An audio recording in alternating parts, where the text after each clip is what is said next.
Hey there, travelers. Before we dive into tonight's story, drop a comment below telling us where you're tuning in from. Now let's begin our journey into the unknown. My name is Alex Carter, and I need you to understand something before I tell you what I've seen. In 2030, Earth was dying. Wars, famine, complete societal collapse, governments fell, borders vanished, cities became graveyards lit by fires that never stopped burning. There was one last project. The Cryo Exodus. No destination. Just a lifeboat launched into the void. Sleep, they said. Wait. Maybe the stars will be kinder than this world. I volunteered. Not for glory, not for hope, but because starving alone on a dead planet seemed worse than the alternative. They froze me. And for a long time, there was nothing. Then, impact. My pod's hatch cracked open with a hiss that sounded like Earth's dying breath. My lungs burned as they filled with air that tasted wrong, metallic, bitter, tinged with something that made my teeth ache. The cryosuit's readings flickered weakly across my visor. Atmospheric toxicity at 60%, radiation levels climbing, temperature dropping fast. I'd expected to wake up on some distant world, maybe orbiting a red dwarf star. Instead, gravity felt familiar. The sky above looked wrong, but familiar. This was Earth. But Earth had been gutted and left to rot. The landscape stretched before me like a fever dream. Twisted metal spires that might have once been skyscrapers jutted from brown, cracked earth.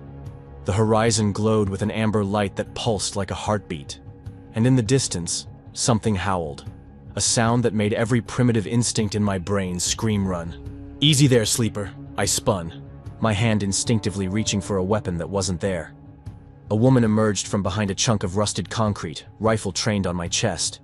She was lean, scarred, with eyes that had seen too much. Her clothes were a patchwork of military gear and scavenged materials. "Miranda Wells," she said, not lowering the weapon.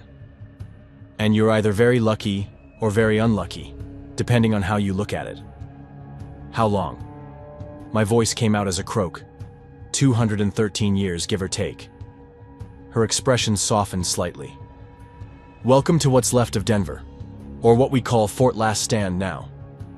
As we walked through the wasteland, Miranda explained the new rules of existence. The ground beneath our feet crunched with each step. Not sand, but pulverized concrete, glass, and bone. Everything organic had either mutated beyond recognition or died decades ago. The few trees that remained were twisted black skeletons reaching toward a sky that never quite looked the right color. "Humanity lives in small, fortified settlements scattered across the continent," Miranda said, stepping over a bleached skeleton half buried in the debris. "Everything else belongs to the Stalkers, radiation-spawned predators that claimed 95% of the planet." "What exactly are these Stalkers?" I asked, my throat still raw from the cryosleep. Miranda paused, her eyes scanning the ruins around us. "They're not smart," she said finally, "but they don't need to be. They're perfect killing machines, fast, strong, and they breed like rabbits in the hot zones. Some walk on 2 legs, others on 4. All of them hunt." She pointed to deep gouges in a concrete slab. The claw marks were as long as my hand and carved through reinforced material like it was soft clay. The radiation changed them, made them into something that shouldn't exist. They can smell fear from miles away, track a single drop of blood across the wasteland, and they never stop hunting. The settlement appeared ahead, a cluster of reinforced buildings surrounded by razor wire, watchtowers, and what looked like jury-rigged electrical barriers. Guards with haunted eyes tracked our approach from elevated positions. Children peeked out from behind barricades, their faces pale and hollow. Ages impossible to determine in a world where malnutrition was the norm. "Population?" I asked. "Was 200 last winter, down to 137 now." Miranda's voice carried the weight of every loss. Disease, starvation, stalker attacks. Pick your poison. Inside the settlement's command center, I met Frank Hayes, a grizzled man in his 70s whose military bearing hadn't been broken by 2 centuries of apocalypse. The room smelled of gun oil, stale coffee, and desperation. Maps covered every surface, marked with red zones that seemed to be expanding and safe areas that kept shrinking. "Cryo survivor," Frank said, studying me like a specimen. "Haven't seen one of those in 30 years? Maybe 40. He pulled out a bottle of something clear and strong that burned my throat when I accepted his offer. Most of the pods never made it back. The ones that did, well, let's just say the landing wasn't always gentle. "I have coordinates," I said, feeling the familiar burning sensation in my skull where the information had been encoded.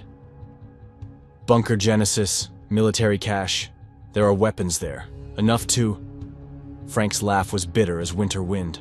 "Son, every survivor who's crawled out of those pods has claimed the same thing. I know where the magic bunker is. I can save us all. You know where Genesis is supposed to be? Right through the heart of Stalker territory. The largest pack on the continent lives between us and those mountains." I felt the weight of burned memories pressing against my skull. The coordinates were there, seared into my mind like a brand during the cryo prep. Latitude and longitude that pointed to a facility buried deep beneath the Colorado Rockies. But Frank was right. Between this settlement and those mountains lay hundreds of miles of radioactive wasteland. "What kind of supplies are we talking about?" I pressed. Frank gestured to a cabinet lined with maybe 30 rifles and a few hundred rounds of ammunition. 3 weeks of ammunition if we're conservative with every shot. Food for maybe 6 weeks on half rations. Water's not a problem. We've got a good purification system running off geothermal. But everything else? I looked around the command center more carefully. The equipment was old, patched, held together with wire and prayers. The maps showed settlements scattered like tiny islands in an ocean of red zones marked Stalker territory and high radiation. "So what's the plan when the Stalkers finally decide to finish you off?" Frank's smile was grim. "Die fighting, I suppose. Take as many of the bastards with us as we can." That night, I stood on the settlement's outer wall, watching the horizon. The amber glow pulsed stronger in the darkness. Radiation storms that swept across the wasteland like weather fronts. In the distance, shapes moved between the ruins. Not human shapes. They flowed like liquid shadow, sometimes upright, sometimes on all fours, but always purposeful. Miranda joined me, offering a cup of coffee that tasted like charcoal and regret. "Sleep well?" she asked with dark humor. "Hard to sleep when you realize you might be humanity's last hope, and you're stuck behind a fence with a handful of bullets between you and extinction." "You really think Genesis is out there?" she asked. "I know it is." I touched my temple where the coordinates burned. "The question is whether we can reach it before this place falls. Frank's right, you know. Nothing comes back from the deep zones. Nothing human anyway." She paused, then added quietly, "I had a brother who tried to reach one of those military caches. Found him 3 months later, or what was left of him. The Stalkers don't just kill you, they play with their food." I was about to respond when the air raid sirens split the night. Searchlights swept the perimeter as guards scrambled to positions. In the distance, a chorus of howls rose from the wasteland. Dozens of voices, then hundreds creating a symphony of hunger that made my bones ache. "They're testing us," Miranda whispered, her knuckles white on her rifle. "They do this every few weeks. Probe our defenses, learn our patterns, count our guns." Through my binoculars, I saw them. Stalkers. They moved like liquid death, flowing between the ruins with impossible grace. Some ran on 2 legs like twisted humans.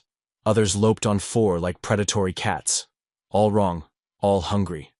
Their eyes reflected the searchlights like points of amber fire, and I could see the radiation had warped them into nightmare shapes that violated every law of biology I remembered. "How long before they're not just testing anymore?" I asked. Miranda's silence was answer enough. The pack circled the settlement for 3 hours, their howls echoing off the ruins like a promise of death. Some came close enough that we could see details. Elongated limbs, skin that looked like leather stretched over too much bone, mouths full of teeth that belonged on sharks, not land predators. When dawn broke, they melted back into the wasteland, leaving only claw marks in the sand and the smell of radiation in the air. But I had seen something in those searching lights that made my blood freeze. The Stalkers weren't random predators anymore. They were organized, coordinated, Some had hung back while others probed different sections of the perimeter. They were testing our response times, counting our defenders, learning our capabilities. And in the growing light, I realized something that made my hands shake. They weren't just learning our weaknesses. They were preparing for war. The attack came at dawn, 3 days after I'd awakened to this nightmare world. I was standing watch on the eastern wall when the first scream cut through the morning air. Not a human scream, something else. Something that had learned to mimic the sound of terror to draw prey closer. The hair on my arms stood up as more voices joined in, creating a chorus of false distress that echoed from the ruins. "They're learning faster than we thought," Miranda whispered beside me, her rifle already trained on the wasteland.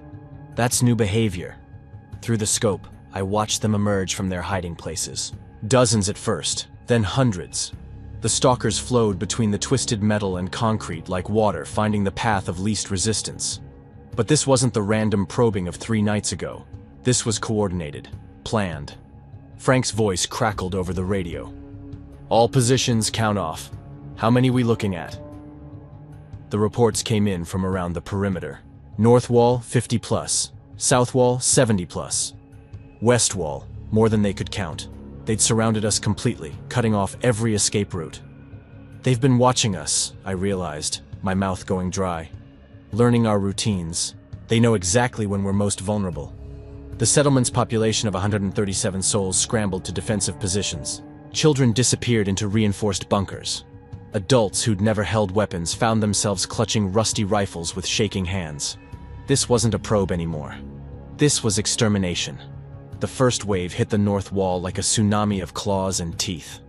I'd seen pictures of wolves in the old world, but these things made wolves look like house cats. Stalkers the size of horses bounded across the wasteland on legs that bent in too many places. Their hides were mottled gray and black, radiation-scarred and tough as Kevlar. When they opened their mouths, I counted 3 rows of teeth designed for tearing flesh from bone. "Fire at will!" Frank's command echoed across the settlement.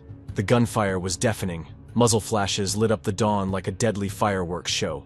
I squeezed off shot after shot, watching stalkers drop only to see more pour over their bodies. For every one we killed, 2 more seemed to take its place. But something was wrong. The stalkers at the north wall were making too much noise, drawing too much attention. I swung my scope toward the south wall and felt my blood turn to ice. "Miranda!" I grabbed her shoulder. "They're using the north attack as a distraction. Look south." A smaller group of stalkers was moving with deadly silence toward the settlement's water treatment facility. These weren't the mindless beasts charging the north wall. These moved with purpose, intelligence. They'd identified our most vulnerable point and were exploiting it while we focused on the larger threat. "Frank, you need to hear this." I keyed the radio. "South wall. They're going for the water plant. Can't spare anyone." Frank's voice was strained. "North wall's about to be overrun." I looked at Miranda. She looked at me. Without a word, we both knew what we had to do. "Follow me," I said, and we abandoned our position to race toward the southern perimeter. The water treatment facility was the settlement's lifeline. Without it, 137 people would die of thirst in days. The stalkers somehow understood this. They'd studied us long enough to identify not just our physical weaknesses, but our strategic vulnerabilities. We reached the facility just as the first stalker came over the fence. Up close, the radiation damage was even more horrifying. Its face was a mass of scar tissue and exposed bone, with eyes that glowed like amber coals. When it saw us, it made a sound that was part roar, part laugh, like it was enjoying the hunt. Miranda's rifle barked twice. The first shot took the creature in the chest, spinning it around. The second shot shattered its skull, spraying black blood across the concrete, but 3 more were already climbing the fence behind it. "How many rounds you got left?" I asked, firing into the pack. "Not enough," Miranda replied, dropping another stalker. That's when I heard it. A sound that made my blood freeze. Scratching. Metal on metal. The stalkers weren't just climbing the fence, they were cutting through it. Somewhere in their radiation-twisted evolution, they'd developed claws sharp enough to slice through chain link like paper. "We need to fall back to the main facility," I said. "Try to hold them at the choke point." We retreated to the treatment plant's entrance, a narrow corridor that would force the stalkers to come at us one at a time. It was our only advantage against creatures that outweighed us 3-1 and could tear through steel with their bare claws. The first stalker through the corridor was the size of a small car. Its shoulders scraped the walls as it charged, jaws wide enough to swallow my head whole. I put 3 rounds center mass, and it kept coming. Miranda's shot took out its left eye, and it still kept coming. It was 6 feet away when my last bullet punched through its brainstem. "That's it," I said, dropping the empty rifle. "I'm out."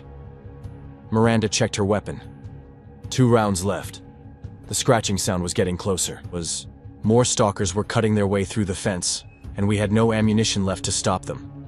In the distance, the gunfire from the north wall was slowing down, either because the attack was ending, or because the defenders were running out of bullets. "There," Miranda pointed to a maintenance ladder that led to the facility's roof. "We can get a better view from up there, maybe spot a way out." We climbed fast, with the sound of tearing metal echoing below us. From the roof, I could see the entire settlement spread out like a tactical map. The north wall was holding, barely, but the defenders were down to their last magazines. Bodies littered the ground on both sides of the fence, human and stalker mixed together in a carpet of death. But it was what I saw to the west that made my heart sink. "Miranda, look!" A second wave of stalkers was approaching from the opposite direction. Hundreds of them, moving in coordinated groups like military units. They'd planned this perfectly, hit us from multiple directions, force us to split our defenses, then overwhelm us when our ammunition ran out. "We're finished," Miranda whispered. That's when Frank's voice crackled over the radio with words that changed everything. "Alex, you still got those coordinates?" "Yeah." "Why?" "Because staying here means we all die. But maybe, just maybe, if we can reach that bunker of yours, we can find something to fight back with." I looked down at the settlement below. 137 people who'd become family in just 3 days. Children who'd never known a world without monsters. Adults who'd spent their entire lives just trying to survive another day. "Frank, even if Genesis exists, it's hundreds of miles through stalker territory. The radiation alone will kill us."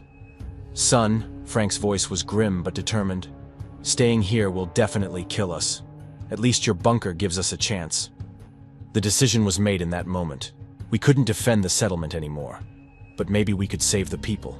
"All units, this is Frank. We're evacuating. Grab essential supplies only. We move in 10 minutes. The next hour was chaos. People threw whatever they could carry into backpacks and vehicles. The settlement's 3 working trucks were loaded with water, ammunition, and medical supplies. Children cried as they were separated from parents assigned to different vehicles. The elderly argued about who would slow down the group. Mrs. Peterson, a grandmother of 4, pressed a faded photograph into my hands. "My husband built this place," she said, tears streaming down her weathered face. 30 years we've been here. 30 years. "We'll come back," I promised, though we both knew it was a lie. Tommy Shaw, the settlement's youngest adult at 19, hefted a bag of medical supplies onto his shoulder. "I've never been outside the fence," he admitted, fear obvious in his voice. "What if we don't make it?" "Then we die trying," said Lisa Kane, a tracker who joined us from another settlement 6 months ago. "Better than dying here doing nothing." But somehow, through pure determination and Frank's military precision, we got 137 people ready to move. The plan was simple in theory, terrifying in practice. We'd break through the stalker lines using the trucks as battering rams, then race across the wasteland toward Colorado before they could regroup. The radiation zones we'd have to cross would be lethal to humans, but the stalkers thrived in that environment. We'd be racing death itself. "Remember," Frank addressed the group as engines roared to life, "stay with the convoy. Don't stop for anything or anyone. If a truck breaks down, we transfer people and keep moving. Our only chance is speed." I ended up in the lead truck with Miranda, Frank, Vincent Shaw, Tommy's father and the settlement's mechanic, Nathan Cole, a former engineer, and 6 others. Behind us, 2 more vehicles carried the rest of the survivors. It wasn't much of an army to face the wasteland, but it was all we had. "You sure about those coordinates?" Frank asked as we approached the settlement's main gate. I touched my temple where the information burned like a brand. "I'm sure they're real. I'm not sure we'll live long enough to reach them." The gate opened, and we roared into hell. The stalkers had been expecting an evacuation. They'd positioned themselves along every route out of the settlement, funneling us toward the most dangerous path, straight through the heart of their territory. As our convoy smashed through their lines, claws raked across armor plating and teeth snapped at our tires. But the trucks were built for this apocalyptic world. Reinforced steel, puncture-resistant tires, and enough momentum to scatter the smaller stalkers like bowling pins. The larger ones, the ones the size of bears, were different story. They stood their ground, letting our vehicles slam into them at full speed. The impact when we hit the first big one felt like crashing into a concrete wall. The truck's front end crumpled, but the engine kept running. In the rearview mirror, I watched the stalker pick itself up, shake its massive head, and start chasing us again. Jesus, Frank muttered. What are these things made of? Radiation and nightmares, Miranda replied, checking her rifle for the 100th time. The first hour of driving was a constant battle. Stalkers raced alongside our convoy, keeping pace even at 60 miles per hour. Some tried to leap onto the vehicles, claws scraping against metal as our passengers fought them off with crowbars and knives. Others ran ahead, trying to block our path or force us into areas where the ground couldn't support our weight. Vincent Shaw proved invaluable during those first miles. When the lead truck's engine started overheating from the impacts, he guided us through emergency repairs without stopping. "Keep moving," he shouted over the engine noise. "I can fix anything as long as we keep moving." Nathan Cole used his engineering background to plot the most efficient route through the wasteland, avoiding areas where reconnaissance had shown heavy stalker concentrations. But even his best planning couldn't account for the sheer number of creatures pursuing us. "Left turn ahead," Nathan called out, studying his hand-drawn maps. "There's a valley that should give us some cover." The valley was a mistake. As soon as we descended into the depression between two hills, I realized we'd been herded. The stalkers hadn't just been chasing us randomly, they'd been driving us toward this exact location. The valley walls rose on both sides, turning what should have been cover into a trap. "It's an ambush," I said, just as the first rock started falling. The stalkers had learned to use tools. From the hilltops above us, they rolled boulders and chunks of concrete down into our path. Not randomly, but with calculated precision, designed to force us to slow down or crash. "Floor it!" Frank yelled to our driver.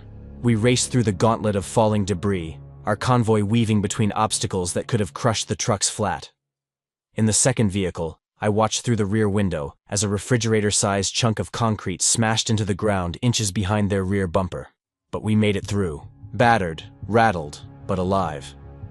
We'd been driving for 2 hours when the first truck broke down. Engine overheating, transmission grinding like broken glass. The 17 people inside transferred to the remaining vehicles as the stalkers closed in from all directions. Now we were seriously overcrowded, with people hanging onto the outside of trucks and supplies scattered in our wake. "We can't keep this up," Vincent said, wiping sweat and grease from his face after another emergency repair. The trucks weren't built for this kind of punishment. The radiation readings on our makeshift Geiger counter started climbing as we entered the first of the hot zones. Areas where the bombs had fallen hardest, where the very air could kill you if you breathed too much of it. My skin began to itch, and I could taste metal in my mouth. Several people in the back started vomiting, their bodies rejecting the poisoned environment.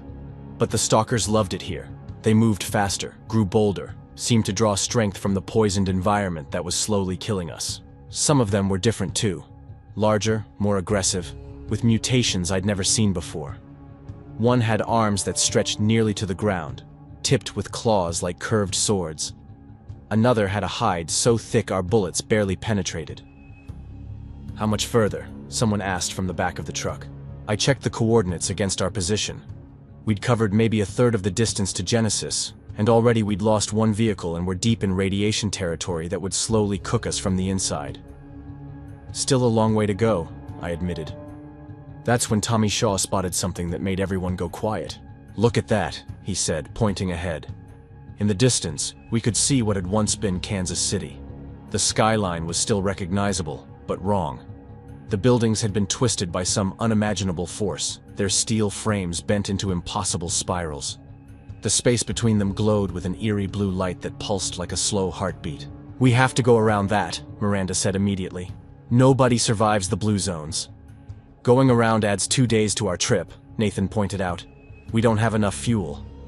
"Then we die trying to cross it," Lisa Kane said flatly. "Because we definitely die if we go through it." The argument was interrupted by Vincent Shaw's urgent voice. "Contact rear! Big ones! Moving fast!" I turned to look behind us and felt my blood freeze. A pack of stalkers unlike anything we'd seen before was gaining on our convoy. These moved in perfect formation, like soldiers. They were larger than the others, more heavily muscled, and they weren't just chasing us randomly. They were hurting us. "Frank," I said quietly, "I think we've got a problem." He followed my gaze and swore under his breath. "Those aren't normal stalkers." "No," I agreed, watching them coordinate their movements with military precision. "Those are something new." These creatures, I started thinking of them as alpha stalkers, moved with the discipline of special forces units. They flanked our convoy in teams, communicated through complex howls that sounded almost like language, and worst of all, they were driving us straight toward the blue zone we'd been trying to avoid. "They're learning," Frank said with grudging respect. "Learning our tactics, our weaknesses, and they're using that knowledge against us." The alpha stalkers pushed us harder, forcing our convoy to move faster than the engines could handle. Steam began pouring from the lead truck's radiator. The second vehicle developed a grinding noise in its transmission that grew worse with each mile. "We need to make a stand," I said. "If we keep running like this, the trucks will break down and we'll be sitting ducks." "Make a stand with what?" Miranda asked, checking her ammunition count. "We've got maybe 50 rounds between all of us." That's when Nathan Cole had an idea that changed everything. "The radiation," he said suddenly. "It affects them too." "What are you talking about?" "Look at them," Nathan pointed to the pursuing alphas. "They're staying back from the blue zone just like we are. The radiation might make them stronger, but too much of it still kills them." A desperate plan began forming in my mind.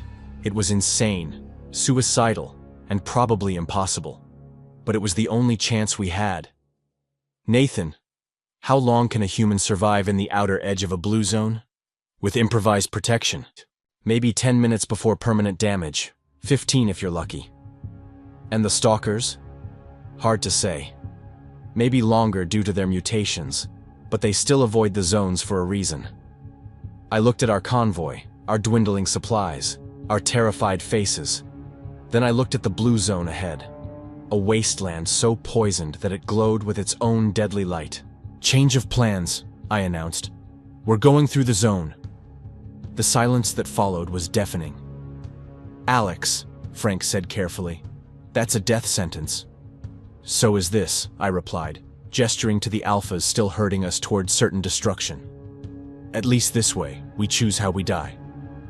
And with that, I gave the order that would either save humanity's last hope or condemn us all to a glowing grave in the wasteland that had once been Kansas. The blue zone hit us like walking into a furnace made of poison. The moment our convoy crossed the threshold, every piece of electronic equipment in the trucks started screaming. Geiger counters maxed out their readings. Radio communications dissolved into static. The air itself began to glow with an eerie blue phosphorescence that made my teeth ache and my vision blur. "Everyone cover your mouths and noses," I shouted over the engine noise. "Breathe as little as possible." Nathan Cole had torn apart seat cushions to create makeshift radiation masks for everyone in our truck. They wouldn't stop the gamma rays from cooking us from the inside, but they might prevent us from inhaling the worst of the radioactive particles floating in the air like deadly snow. Through the windshield, I watched the landscape transform into something that belonged on an alien world. The remains of Kansas City stretched ahead of us, but the buildings had been twisted into impossible spirals by forces I couldn't comprehend. Streets curved upward into loops that defied gravity. Traffic lights hung suspended in midair, still blinking red and green after 2 centuries, powered by the radiation itself. "My God," Vincent Shaw whispered, and Shaw, staring at a car that was somehow embedded halfway through a building's wall, 30 feet off the ground. "What kind of weapon does this?" "The kind that ends worlds," Frank replied grimly. But the most terrifying thing about the blue zone wasn't the impossible architecture or the glowing air. It was the silence. No stalkers. No pursuit. The alpha pack that had been hurting us stopped at the zone's edge and waited. their amber eyes reflecting the eerie light as they watched us drive into what they clearly considered our tomb. "They're not following us," Miranda observed, looking back through the rear window. "Because they don't need to," I said. "They think the radiation will kill us before we reach the other side." "Will it?" Tommy Shaw asked, his voice muffled by the improvised mask. I checked my watch. We'd been in the zone for 3 minutes. Nathan had estimated 10 minutes before permanent damage, 15 if we were lucky. The distance across the zone was roughly 20 miles at our current speed. I did the math and felt my heart sink. "We'll be in here for at least 30 minutes, I said quietly to Frank. "Maybe 40 if we hit obstacles." Frank's expression didn't change, but I saw his hands tighten on his rifle. "Well," he said, "I always figured I'd die in some godforsaken wasteland. Least this one's pretty to look at." He was right about that. Despite the mortal danger, there was a twisted beauty to the blue zone. The radiation had crystallized into formations that looked like frozen lightning. Trees had been turned into sculptures of pure glass that chimed like wind chimes when our truck's vibrations reached them. The very air sparkled with deadly particles that caught the light like microscopic diamonds. But beautiful or not, it was killing us. After 10 minutes, people started getting sick. Lisa Kane was the first to vomit blood. Then, Tommy Shaw's nose began bleeding. My own vision started to blur, and I could taste copper pennies every time I swallowed. "Vincent," I called back to our mechanic. "How are the engines holding up?" "Not good," he replied, wiping blood from his mouth. "The radiation is interfering with the electrical systems. If we lose power in here..." He didn't need to finish. If the trucks died in the blue zone, we'd be stranded in the most radioactive place on the continent with no protection and no way out. That's when we hit the first major obstacle. What had once been Interstate 70 was now a twisted ribbon of asphalt that spiraled upward like a DNA helix. The road surface itself glowed with trapped radiation, making it look like a river of blue fire flowing through the ruined city. "Can we drive on that?" Miranda asked, staring at the impossible highway. "Only one way to find out," I said. Nathan Cole had been studying the physics of the zone during our drive. "The gravitational anomalies seem localized," he said. "If we maintain speed and don't stop, the trucks should be able to follow the road surface regardless of orientation." It sounded insane. It was insane. But we were already dying, and turning back meant facing the Alpha Stalkers again. "All vehicles, follow my lead," I radioed to the other trucks. "Whatever happens, don't stop. If we lose momentum on these twisted roads, we fall." The first spiral was terrifying. Our truck climbed the curved asphalt as if gravity had been turned sideways. For a moment, we were driving completely upside down, looking down at the sky through the windshield while the city rotated around us. People screamed as loose objects fell toward the ceiling. But the trucks kept moving, their tires somehow maintaining grip on the impossible road. "This is actually working," Nathan said in amazement. But the radiation was getting worse.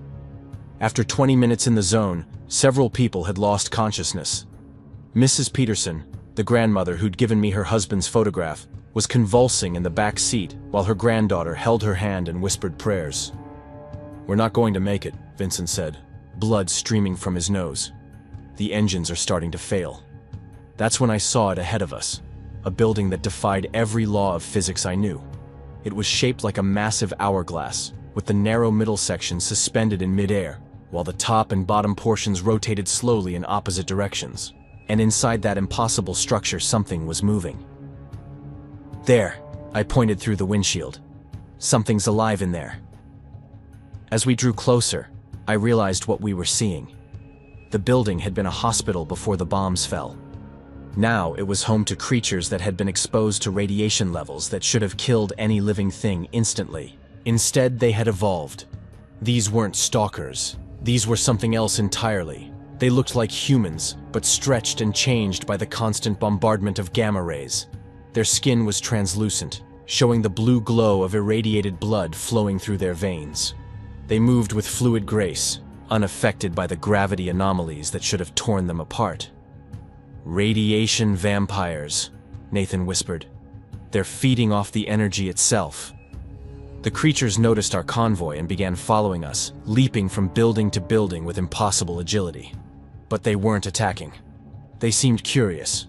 as if they'd never seen anything like us before. One of them landed on the hood of our truck, its face pressed against the windshield. Up close, I could see that its eyes had been replaced by orbs of pure blue light. When it opened its mouth, the same eerie glow emanated from its throat. "Don't look directly at it," Nathan warned. "The radiation from its eyes could blind you." But the creature wasn't trying to hurt us. It was trying to communicate. It pointed ahead, toward the far edge of the zone, and made gestures that clearly meant danger. Then it pointed to itself and its companions, and made a different gesture that I interpreted as help.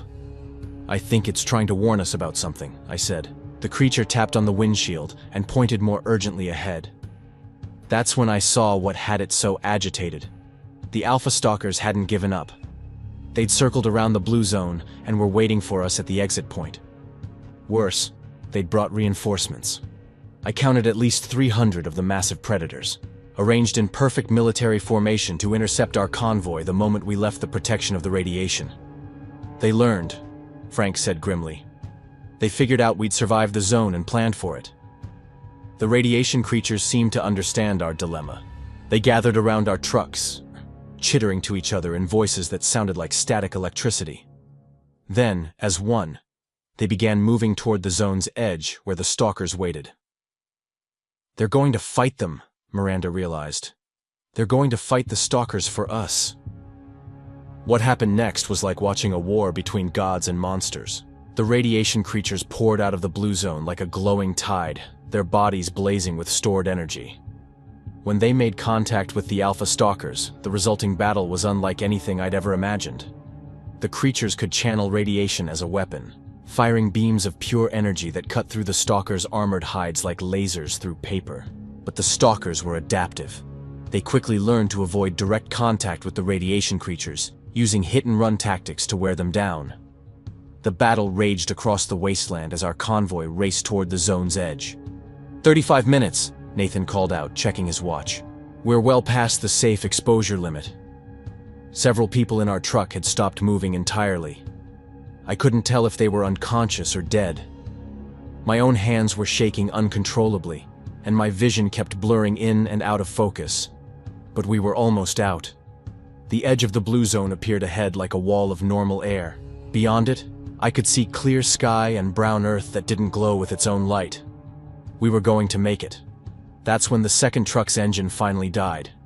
Vincent Shaw was in that truck, along with Tommy and 15 other survivors. They coasted to a stop just 50 yards from the zone's edge, so close to safety that I could taste it.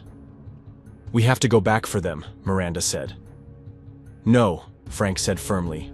"We transfer as many as we can to the remaining trucks and keep moving. That's the plan." "I'm not leaving my son," Vincent Shaw's voice crackled over the radio. "You go ahead, we'll figure something out." But there was nothing to figure out.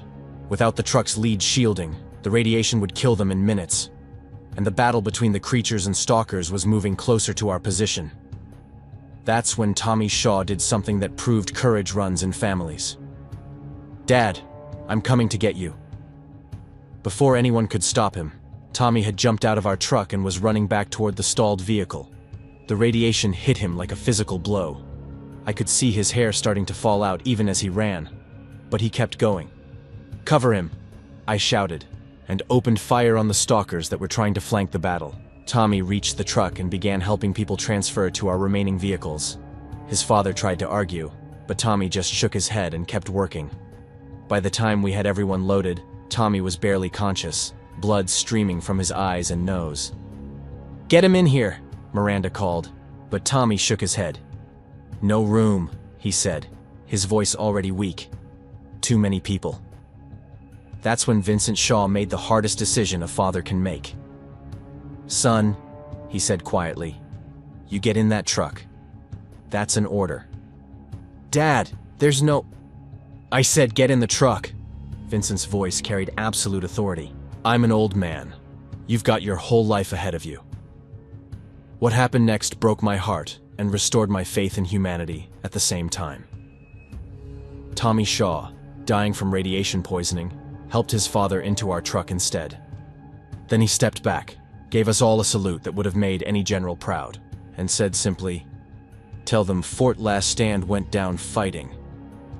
The last thing I saw as we drove out of the blue zone was Tommy Shaw standing alone in the glowing wasteland, facing down 3 alpha stalkers with nothing but a rusty rifle and the kind of courage they don't make anymore. We emerged from the blue zone with 83 survivors out of the 137 we'd started with. Everyone was sick from radiation exposure. Many wouldn't survive the next few days. But we were alive, and we were only 50 miles from the Genesis coordinates. "The boy saved us all," Frank said quietly as we drove through normal wasteland that seemed almost peaceful after the blue zone. "His name was Tommy," I said. "Tommy Shaw." And yeah, he did. The Colorado Rockies rose ahead of us like a promise of salvation. Somewhere in those mountains was Bunker Genesis, with enough weapons to arm a small army. But between us and those weapons lay the largest concentration of stalkers on the continent. As if summoned by my thoughts, the first howls echoed from the foothills ahead. "They know we're coming," Miranda said. "Good," I replied, checking my rifle. "I want them to know. I want them to understand that humanity isn't done fighting." The coordinates burned in my mind like a beacon. 30 miles north, 20 miles east, then down into the heart of the mountain, where the last hope of our species waited in the dark. But first, we had to fight our way through an army of monsters that had claimed this world as their own. The sun was setting behind us as we approached the foothills. In the growing darkness, amber eyes began to appear between the rocks and trees. Hundreds of them, then thousands. They'd been waiting for us. "All right," Frank said, his voice steady despite the impossible odds. "This is what we came for. Everyone check your weapons. Make every shot count." I looked at the faces around me, sick, injured, exhausted, but determined. These weren't soldiers. They were shopkeepers and mechanics, grandmothers and teenagers, people who'd never asked to inherit this poisoned world but refused to let it die on their watch. "Genesis is up there," I said, pointing toward the mountains. "Everything we need to start fighting back. Everything we need to reclaim our world." The stalkers began their descent from the hills, flowing like a river of death toward our small convoy. There were so many of them that they blotted out the stars. But we didn't run. We'd done enough running. Instead, we formed a circle around our vehicles, weapons pointed outward, and prepared to make the last stand that would either save humanity or destroy it. The battle for Bunker Genesis was about to begin. And this time, we weren't just fighting for survival. We were fighting for the right to call Earth home again.